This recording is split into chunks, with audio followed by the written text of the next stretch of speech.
torcida que canta e vibra, Andreas Pereira está chegando e acho que não tem como falar desse jogador sem pensar na rivalidade entre Palmeiras e Flamengo.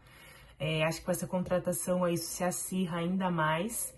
E queria falar um pouco sobre essa temporada, sobre como essas equipes estão se destacando no cenário nacional, né? A gente vai ter uma data FIFA após a rodada do fim de semana e esses times aí devem se preparar para a sequência do mês de setembro, que não será fácil, né? Bom, a gente vai conversar sobre isso. Mas antes, vou pedir para você que tá aí deixar o like, assim outras pessoas podem encontrar esse conteúdo. Você que ainda não se inscreveu, se inscreve. A gente tá em busca dos 5.000 inscritos. E agora temos plano de membro, hein? Quem puder aí se inscrever, são valores bem acessíveis, tá? A gente ainda tá trabalhando nos benefícios, vai ficar uma coisa bem bacana, mas quem quiser já participar, nós agradecemos. Fechou? Bom, gente, voltando para o nosso assunto, né? O Palmeiras, nos últimos anos, junto com o Flamengo, tem dominado o cenário nacional. O Palmeiras, que tem muitos rivais aqui em São Paulo, mas que no fora de campo acabam ficando bem distantes da realidade do Palmeiras, porque o Palmeiras é um time que se reorganizou financeiramente como um clube, e esses times de São Paulo ainda precisam se encontrar, né, como uma organização. A gente pensa no Corinthians, por exemplo, que tá com transfer ban e tá negociando com o jogador para anunciar quando pagar a dívida do transfer ban, sabe? É um absurdo isso ser tão escancarado e ninguém fazer nada, né? O São Paulo teve transfer ban recentemente, já pagou. O Santos vive uma pindaíba, foi rebaixado recentemente, pode ser rebaixado novamente. Enfim, diante dessa realidade aqui no cenário paulista, né, o Palmeiras acabou se tornando rival de um outro time, de outro estado, né, que também se organizou financeiramente, que também tem seus rivais ali com dificuldades. Claro que o Botafogo é um caso à parte, que inclusive está em crise agora, né, pelo futebol aí, foi eliminado da Libertadores, o pessoal tá meio bravo lá com o técnico, enfim. Mas o fato é que Flamengo e Palmeiras nos últimos anos aí têm brigado por tudo, né? A gente teve alguns Atléticos de Madrid da vida, pensando na história da espanholização, que foi o Galo, o Botafogo vencendo campeonatos, mas em sua maioria são esses dois times que levam, né? E acho que esse ano as coisas estão se desenhando para que ocorra dessa forma também. No Brasileirão os times estão sobrando, no fim de semana golearam, né? O Flamengo vem jogando um bom futebol no Campeonato Brasileiro, o Palmeiras nem tanto, mas consegue seus resultados. E essa briga deve se estender até o fim, tá? São times que erram um pouco, que tem uma consistência.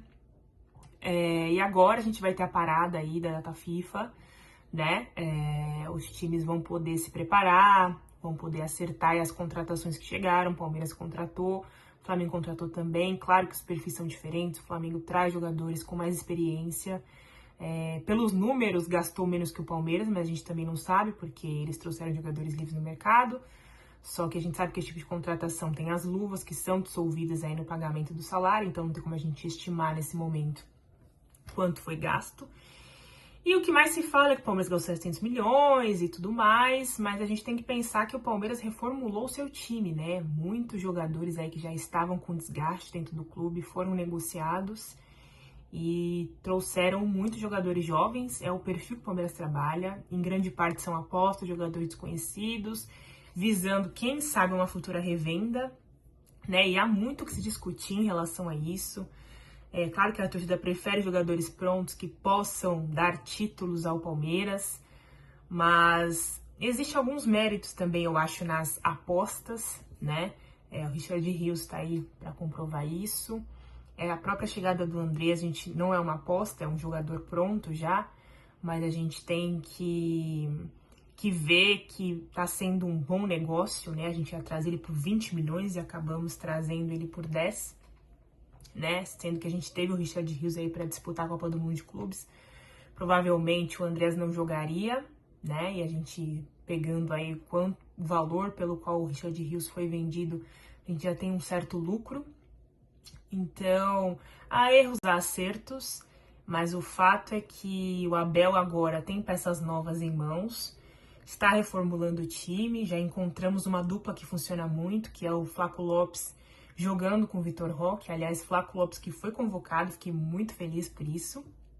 Mas pra gente não divagar muito do assunto, essa data FIFA vai servir muito pro Palmeiras aí se organizar, melhorar seu esquema tático, fazer as alterações que precisa, treinar umas jogadas ensaiadas para quem sabe a gente fazer mais gols dessa forma. E o Flamengo também tem seus ajustes, né? Tem jogos aí que às vezes eles não jogam tão bem, a torcida fica na bronca, principalmente na Libertadores, inclusive, né? Então, acho que esse momento de pausa vai ser importante para isso e muito determinante também. Quem voltar melhor vai conseguir aí se destacar em relação ao outro, né? E temos também a Libertadores, que os dois só podem se encontrar numa eventual final, né? Então, se chegarem, podemos ter aí um replay de 21 e eu espero que seja um replay completo, com direito à vitória do Palmeiras. Mas enfim, gente, sequência do Campeonato Brasileiro, tá? Palmeiras enfrenta os lixos esse fim de semana lá em Itaquera. Depois, aí já iniciando o mês de setembro, pega o Inter em casa. Aí o River fora pela Libertadores, tá? Fortaleza em casa nos jogos entre os jogos contra o River, né? Depois River em casa e Bahia fora, né? São jogos aí bem complicados, eu diria, pelos adversários. Inter sempre dá trabalho, Fortaleza não está numa boa fase, mas é um time sempre chato de se jogar e eles estão ali perto da zona de rebaixamento, se é que não estão na zona, não me lembro agora. E então devem estar bem desesperados aí para vencer seus jogos. E o Bahia fora, sempre um jogo muito difícil, né? Então, o Palmeiras tem uma tabela aí bem complicada. Eu diria que, se eu pudesse apostar, o Palmeiras faz uns 8 pontos nessa sequência aí, contando o jogo antes da data FIFA, né? Eu tô considerando vitórias em casa e empates fora, mas pode ser até melhor que isso, visto que o Palmeiras fora de casa vai muito bem. Mas o meu cenário pessimista é esse. E pegando aí, comparando, né, com a tabela do Flamengo, que eu acho mais fácil. O Flamengo pega o Grêmio em casa agora, bem mais fácil do que a gente pegando os lixos. Com certeza vão fazer 3 pontos. Depois Juventude fora, no jogo antes da Libertadores, né? Aí vem o Estudiantes em casa. Depois o Vasco entre os jogos contra o Estudiantes em casa também. Estudiantes fora. E depois pegam os lixos em Itaquera também, tá? Aí eu fui otimista aqui, porque eu considerei que o Flamengo faria 8 pontos também. 3 contra o Grêmio, 3 contra o Juventude, se bem que jogar em Juventude lá em Caxias é bem complicado, né? Vasco em casa considerei 1 ponto por ser clássico e os lixos podiam fazer a boa pra gente, né? E empatar com os caras lá no entulhão deles, quem sabe? Aí seria 8-8, então pra vocês verem aí que eu fui meio conservadora, mantendo aí o status quo dos times pontuando da mesma forma e mantendo a situação atual. Né, em relação à posição, que o Flamengo tem, acho que 1 ponto a mais, contando com os jogos que faltam, né? Enfim, eu vejo, assim, um campeonato bem equilibrado, tá? Acho que isso vai ser decidido no detalhe, inclusive o jogo no Maracanã vai ser determinante. Então, vai ser bem difícil o Palmeiras vencer lá, o Flamengo tá muito bem em casa. E, ao mesmo tempo, o Palmeiras tá muito bem fora, né? Curioso isso. Então, acho que esse jogo vai decidir muita coisa, né? E tem também a Libertadores, quem sabe o Estudiantes não apronta com o Flamengo, ainda mais o segundo jogo na casa do Estudiantes, quem sabe, né? Enfim, galera, era isso que eu tinha que conversar com vocês, assim, esse comparativo básico entre os times pro mês de setembro. Vão ser 15 dias muito chatos, sem futebol, mas vamos aguardar aí o que surge, né, pra gente conversar.